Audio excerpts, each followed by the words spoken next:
Olá pessoal, se você quer saber sobre a jornada da pessoa surda, acompanhe comigo no vídeo.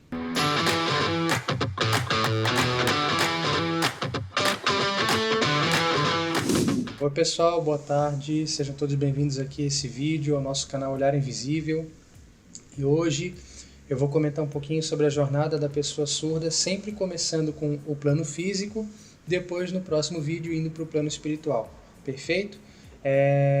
Então eu vou pedir que você acompanhe esse vídeo comigo até o final para a gente discutir um pouquinho sobre a jornada da pessoa física e eu tenho certeza que muita coisa bacana a gente vai discutir por aí e você vai ter uma boa chance aí de aprender uma coisa legal, uma coisa nova.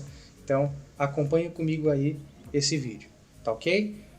E para falar da jornada da pessoa surda, começando então com o nosso plano físico, a gente vai entender a diferença entre a pessoa surda e a pessoa muda, né? Porque erroneamente, e isso é por uma questão até histórica, né, a gente acaba chamando a pessoa surda de surdo-muda, né, ou de surdinho, de mudinho e tal, né? Então a gente tem que começar a corrigir esses nossos hábitos, né, de falar as coisas, para que a gente não decorra mais nesses erros aí. A pessoa surda é aquela que, por algum motivo, não consegue absorver fisicamente os sons. Então, a pessoa surda ela não ouve porque os sons não chegam até o cérebro dela, certo? E para isso acontecer, a gente tem vários motivos, tá? Mas só para a gente começar a entender que quando a gente se refere a uma pessoa que não tem o feedback sonoro que a gente tem, ou seja, ela não ouve aquilo que a gente ouve, isso significa que ela não vai aprender de primeira a falar, certo? Então a pessoa surda que você conhece que não fala, não é porque ela é muda, é porque como ela não tem o nosso feedback sonoro, ela não tem o contato com os sons que a gente tem, então para ela aprender a falar é algo que é um processo muito diferente do nosso processo, né? Por isso que a pessoa surda ela tem uma linguagem de sinais chamada de Libras, que é a linguagem brasileira de sinais, tá? Só para vocês terem uma ideia, a Libras ela não é universal, não é que nem o Braille que é o mesmo Braille para todo mundo, né? Só muda alguns sinais referentes a algumas letras que aqui a gente tem, lá fora do Brasil a gente pode não ter. Por exemplo, o alfabeto japonês, a gente tem as letras do Japão e associado às letras do Japão, lá no Japão a gente também tem as letras do nosso alfabeto latino, de A a Z, porque existe essa universalidade do Braille, né? Ao passo que aqui no Brasil a gente não tem o alfabeto japonês em Braille. Mas isso não acontece no caso da Libras. Por quê? Porque a Libras é uma linguagem brasileira de sinais. Outra coisa que é uma diferenciação da Libras para o Braille também, só para vocês perceberem, é que o Braille ele não é um idioma, o Braille é só uma forma de escrever. Já a Libras não, a Libras é uma língua mesmo, né? Tanto isso é verdade que o surdo que consegue se oralizar, que ele é oralizado, ele fala duas línguas, o português e a Libras, tá? Então ele já é uma pessoa bilíngue. Já o surdo oralizado, gente, é aquela pessoa que passou por um processo de oralização e quando ela passa por um processo de oralização, ela tem o auxílio de um profissional para isso, né? Ele consegue compreender através da leitura labial aquilo que nós falamos. Então, se você não sabe falar Libras, né? Se você não sabe a linguagem de sinais, nem compreender, nem falar como uma pessoa surda nessa linguagem, você pode, na verdade, até eu usei o termo errado, a gente não é falar a língua de sinais, é sinalizar, né?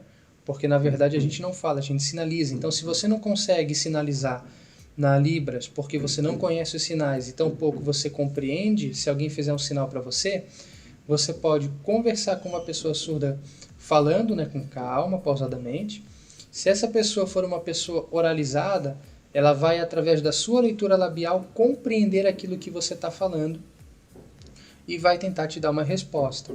Essa resposta ela pode também ser uma resposta oralizada, porque tem pessoas que aprendem a falar e elas, claro, não vão falar do mesmo jeito, da mesma forma articulada, com a mesma dicção que a gente fala, mas elas vão falar do jeito delas, mas vão falar de uma forma compreensível para nós, vão falar as nossas palavras, o nosso idioma português, e aí a gente vai poder compreendê-las com tranquilidade, né? Mas se você sabe sinalizar em Libras, é interessante, Porque você não vai exigir da pessoa surda que ela seja oralizada para comunicar com você, né?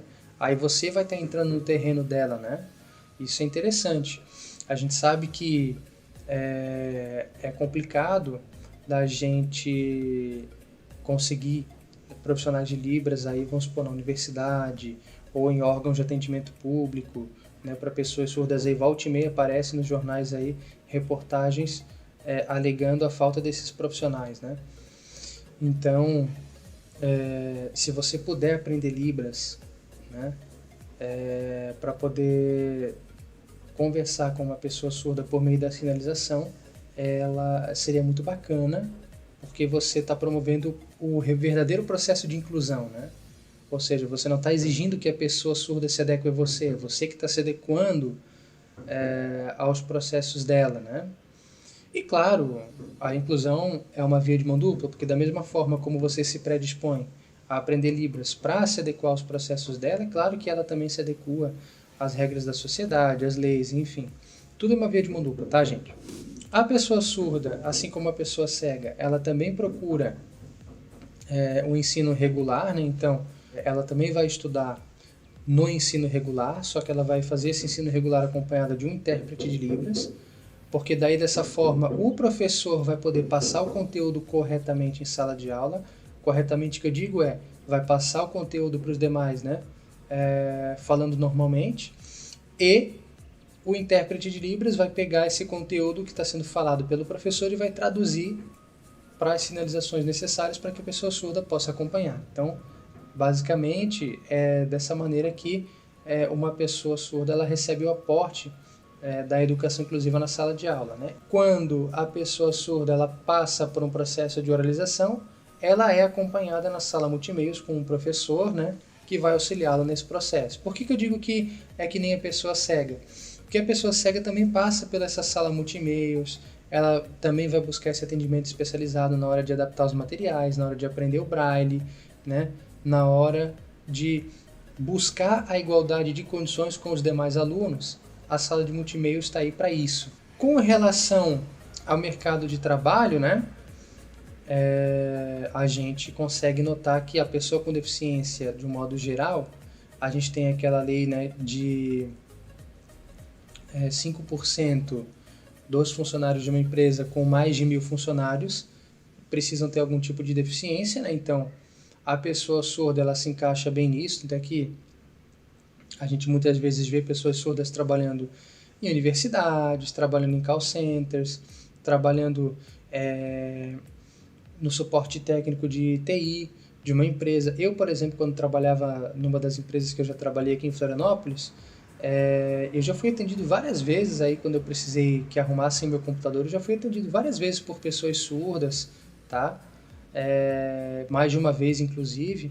Então, a pessoa surda acaba sendo uma das pessoas com deficiência que mais se inclui no mercado de trabalho, né? A pessoa cega também isso acontece, mas o ramo de atividades da pessoa cega ainda está crescendo, as empresas ainda estão descobrindo o que a pessoa cega pode fazer, o que nós podemos fazer, né? E claro, vai muito da gente também mostrar isso para as pessoas, né? Para as empresas também. Então, essa foi um pouquinho da jornada da pessoa surda no mundo físico. Se você gostou desse vídeo, dá um like no nosso canal, ajuda o nosso canal a ficar melhor divulgado aí, compartilhe o link desse vídeo, compartilhe o nosso canal e vamos seguir com a gente até o próximo vídeo, tá bom? Um abração.